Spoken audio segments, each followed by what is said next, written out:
seguro Auto Use eu monto como quiser e só pago pelo que eu escolho. Se eu tirar o picles, eu pago menos, né? Não. Rápido e do meu jeito. Só na Use mesmo. Baixe o aplicativo e contrate. Use. Seguro tipo você.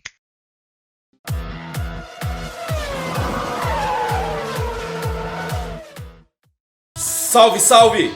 Amigas e amigos do Grande Prêmio, bom dia a todos, tudo bem com vocês?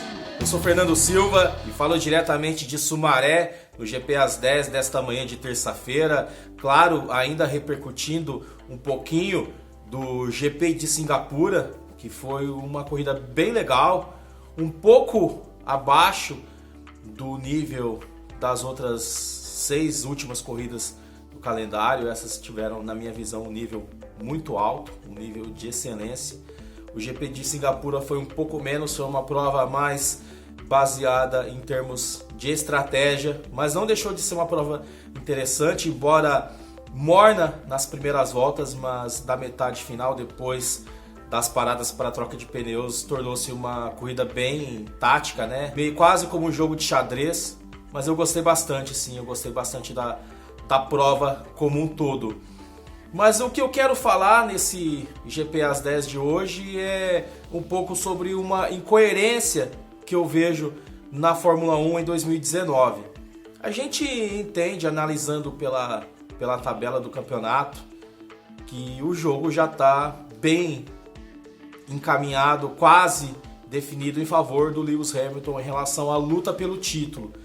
São aí 65 pontos de vantagem para o Valtteri Bottas, que é o segundo colocado. Porém, convenhamos, né?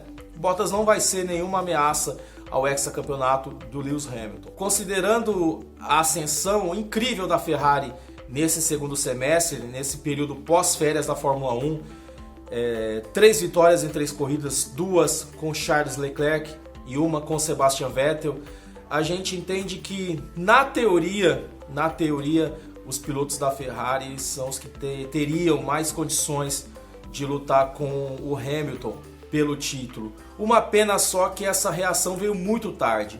Se a gente lembrar que o Leclerc hoje ele tem 200 pontos no campeonato, empatado com o Max Verstappen, então são 95 pontos atrás do Lewis Hamilton.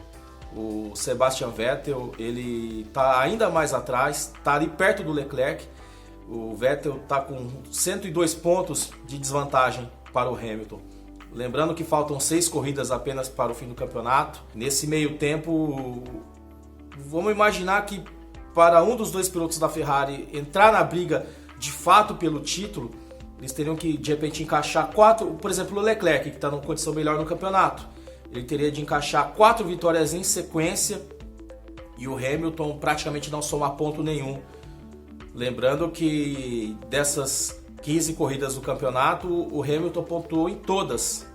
Foi o único piloto aí que conseguiu somar pontos em todas as corridas do calendário até aqui. Então, convenhamos, é uma situação não impossível, né? A gente viu cada coisa no esporte já, que não dá para falar no impossível, mas é muito improvável, muito improvável. O que eu quero dizer é que o campeonato em si, em termos de título, ele está bem definido, até morno, porque não existe uma real disputa pelo título. Tem algumas situações que são legais de a gente acompanhar, quem vai terminar na frente, se de repente o Leclerc vai conseguir alcançar o Bottas para terminar como vice-campeão, a luta das equipes ali do meio do grid, no caso, para ser a quarta força da Fórmula 1, entre McLaren e Renault, por exemplo, mas naquilo que é o que mais importa, que é o título mundial, a gente já tem um entendimento comum de que isso tudo está garantido para o Lewis Hamilton e é simplesmente uma questão de tempo para que ele confirme esse hexacampeonato e até com antecipação.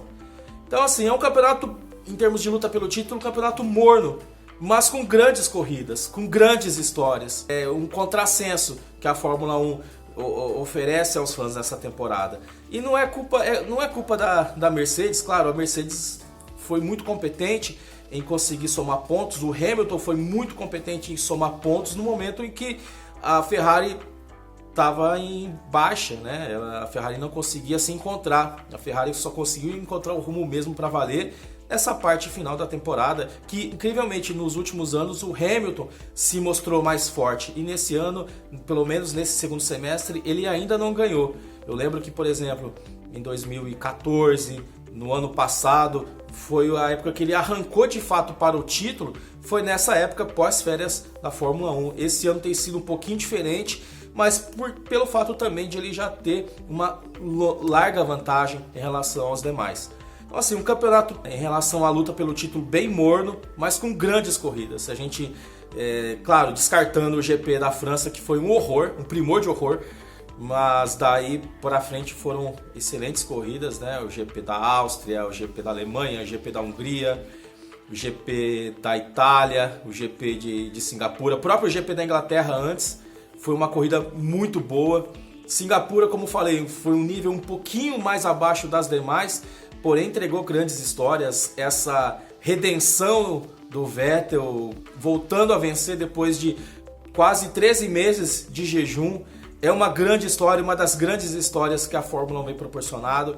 Eu estava pensando aqui antes de gravar o vídeo o quanto de trabalho que vai ter o roteirista do Netflix, do Drive to Survive, para elaborar os episódios da próxima temporada, porque são grandes histórias, são momentos assim muito legais que a Fórmula 1 vem proporcionando ao seu fã, ao seu público.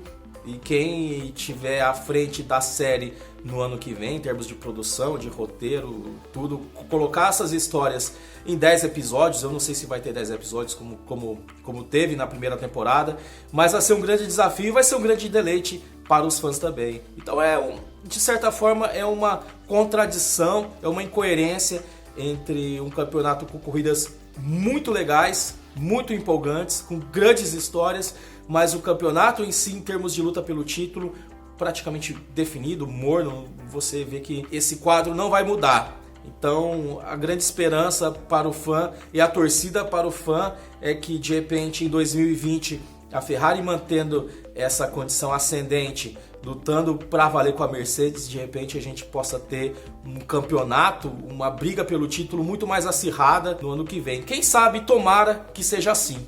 Valeu, gente, eu agradeço já a vocês todos aí pela audiência. Se vocês gostaram do meu comentário, dê o seu like esperto aqui, inscrevam-se no nosso canal, acione o sininho, venham com a gente que é sucesso. Esse fim de semana tem mais Fórmula 1, GP da Rússia que não costuma ser muito empolgante, mas quem sabe, contrariando a regra dessa temporada bem legal de assistir da Fórmula 1, quem sabe mais uma grande corrida nessa temporada, dessa vez nesse fim de semana lá no Parque Olímpico de Sochi. E é isso aí, gente. Obrigado pela audiência. Tamo junto. Valeu demais. Saudações.